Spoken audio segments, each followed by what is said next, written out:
Okay. I want to visualize the positions in the shader. That's also something I want to do. So then we can go back to our original code. Okay. I also wanted to show you the wireframe of the code, right? So if I do a line loop here,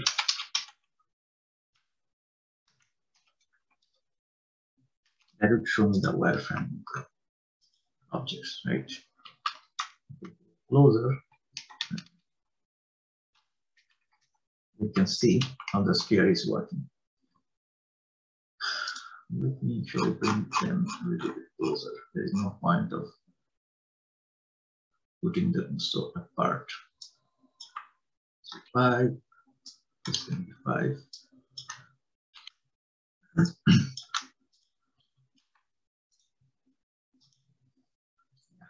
This is fine. So you can see the wireframe, right? On the side. And how the sphere is created using all this triangle. This is also here. Okay, so let's go back to the original rendering using the triangles.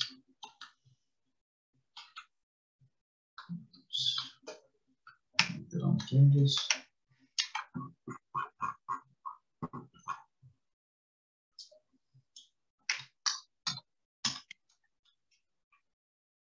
I believe this is triangles. Yeah. So I said I wanted to see the positions as a color. So then I can use the V color because I assigned the position to the V color. So it will show me the color on the surface. On the position on the surface. So this has more 3D look, right? Because we're sort of visualizing the position of the sphere. Position of the vertices of the sphere.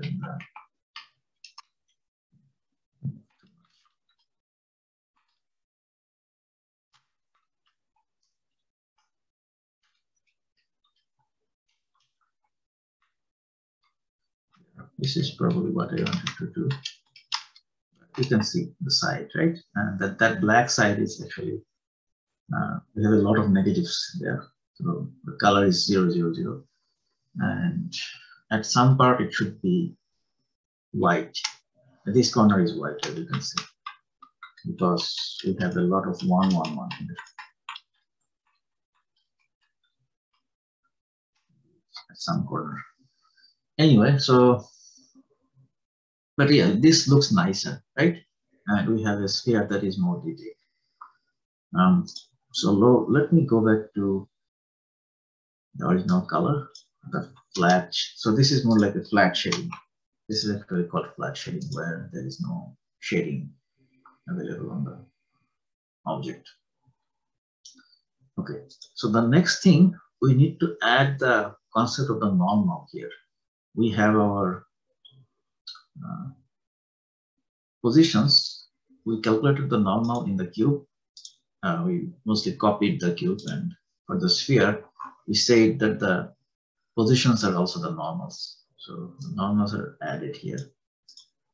So we have the value. We can safely close these two files because we're not going to make any changes. All the changes with the normal, we're going to make it here. Right? Okay.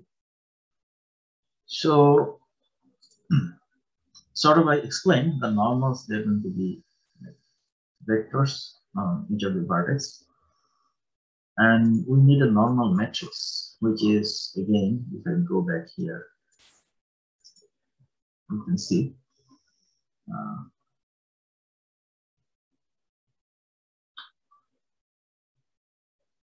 so the matrix is going to be similar, as you can see, the V matrix. The problem is if we scale or change anything or apply any sort of transformation, the normal is also going to be changed. Right? That is sort of obvious. So if you change this one, let's say the normal was calculated from this vector, these two vectors. If the normal was here, so now the vectors, the directions are changed. So this vector, maybe this vector is same, this one is changed. So any calculation of cross product here, that is going to be separate. That is going to be different. So if we change anything on the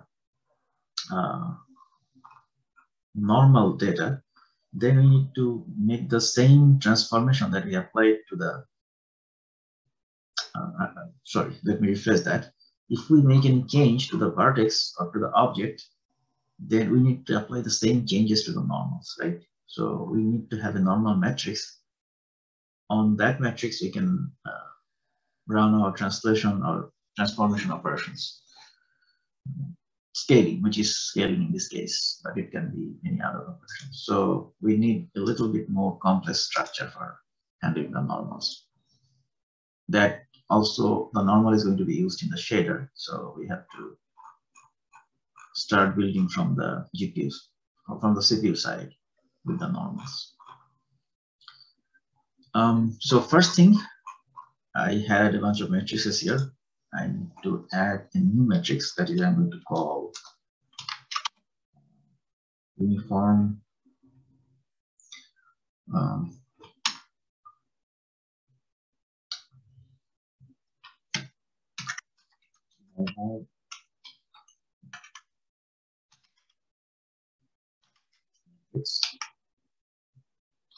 and put it as a null. Just because this is global, I'm going to use this. This is another way of defining objects as global. And then we need, so we had the model matrix, we apply the transformation, then we need a normal matrix as well, right? So I'm going to call this normal matrix. These are the first two things we need to add.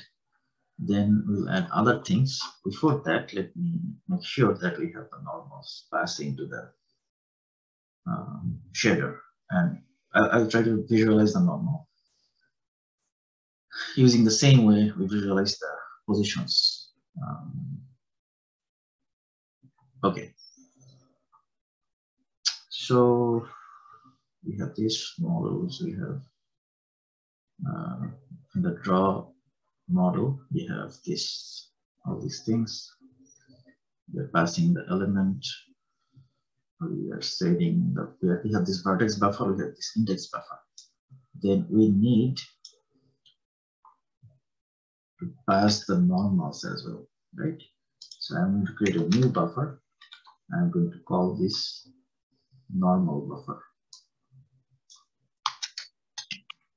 Normal buffer, and this is going to be the normals. So what was the name I gave? Normals. So from the model, we're going to use the normals. Okay. So this is done. And what else we need to do? In the init buffer, we don't need anything. The draw function, we are only going to use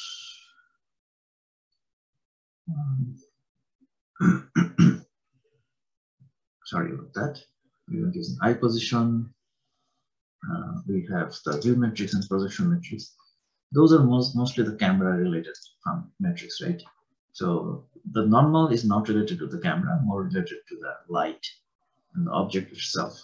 So if we change the camera, the normal is still going to be the same as long as we reshape, as long as we don't reshape the object. So nothing is going to be changed here. And then scroll down. Okay, here we are missing the normal matrix. So I'm going to make a copy for that. And then create this normal matrix. Spell it right. Yes. And then we are going to use the same thing here. Since we did that, this is obvious we need to create the same thing in the shader as well. So I'm going to jump back to the shader and then going to create that. This is going to be center matrix, so nothing to worry about that. I'm just copying.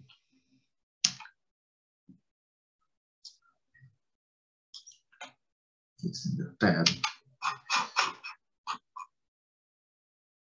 Okay. So here we go. We have the normal matrix, and we have the color. I don't see anything else here. Okay, so we are initializing the buffer with the position. We are also initializing the buffer with the normals. So a normal is another attribute variable.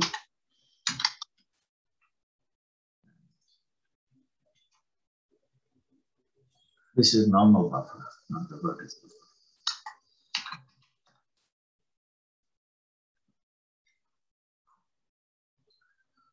Okay, so I don't see any more application of the normal except here. Instead of the A position, not instead of the A position, in addition to the A position, we need the A normal. And this time to visualize the normal, I'm going to use this variable as the color.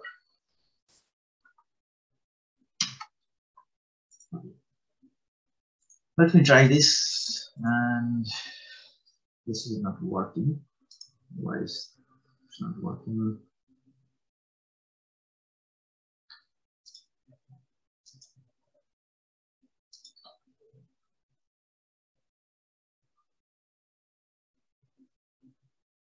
Okay, so if I use the position,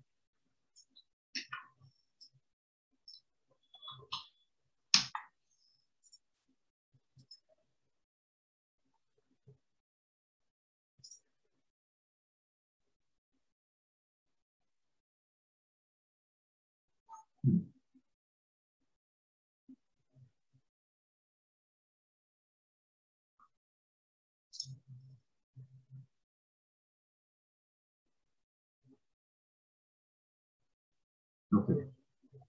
So we have something wrong at 101. Let's go there.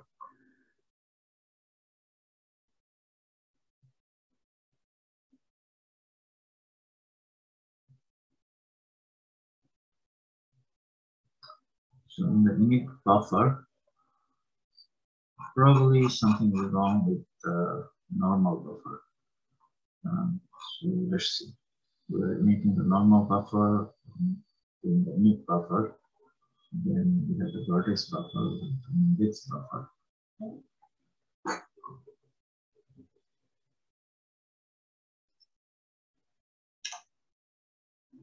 And then we have the normal matrix here.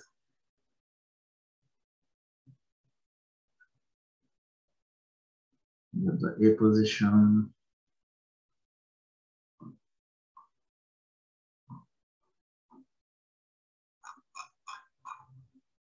Okay.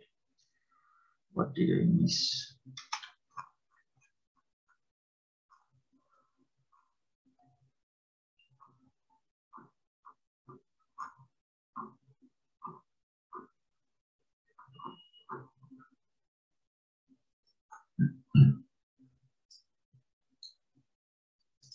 Okay, I'm going to comment this out for now, just to make sure I'm pinpointing the error. So normal buffer is not defined. Where it is not defined?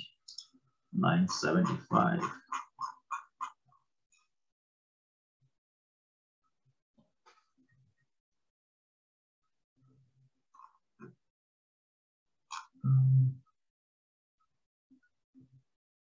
Okay, let's not use that for now.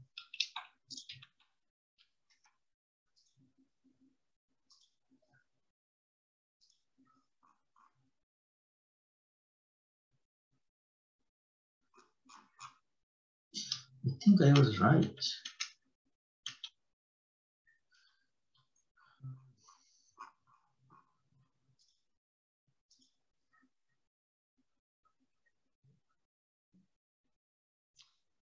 Index out of range. Maybe I have something wrong in the sphere. Okay, so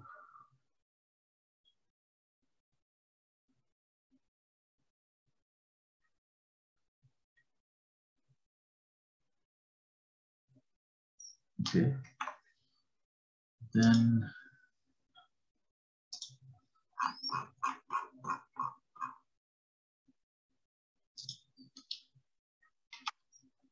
the V color is A position. Let me try to use the V color and see if we see anything at all.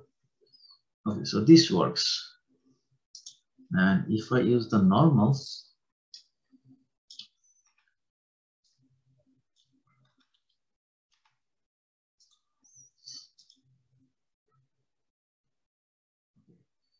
so it looks like the problem is with the cube. I did something wrong with the definition of the cube, maybe. So I am going to get rid of that.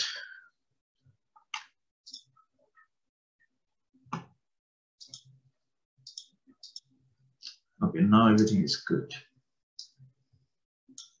Even if I use the A position.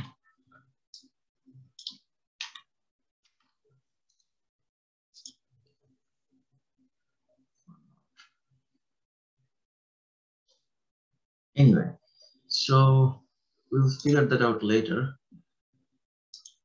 Index out of range, index out of range. The problem is line 219. Yeah. So the normal buffer, something is wrong with the normal.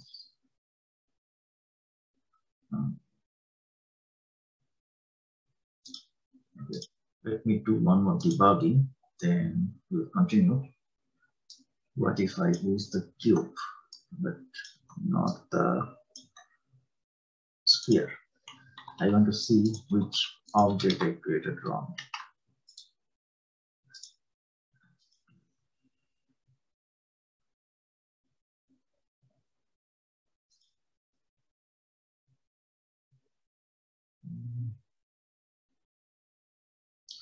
Okay, so since this is not an error, I'll just continue with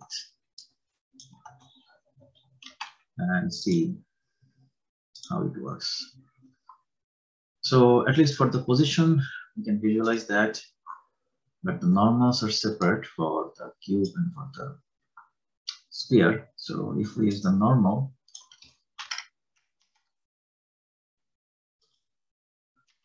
we should see a separate visualizer. So yes.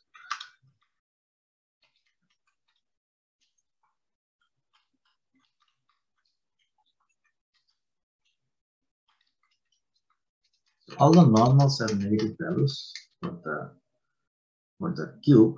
That's why we only see that part of the cube, which is obvious from this normals of the cube.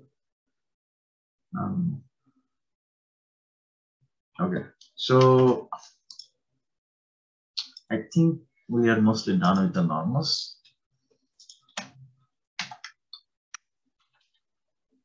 We can visualize the normals on the sphere here, in this dark part. But I'll go ahead and use the original color just to make sure that the back of the cube is visible.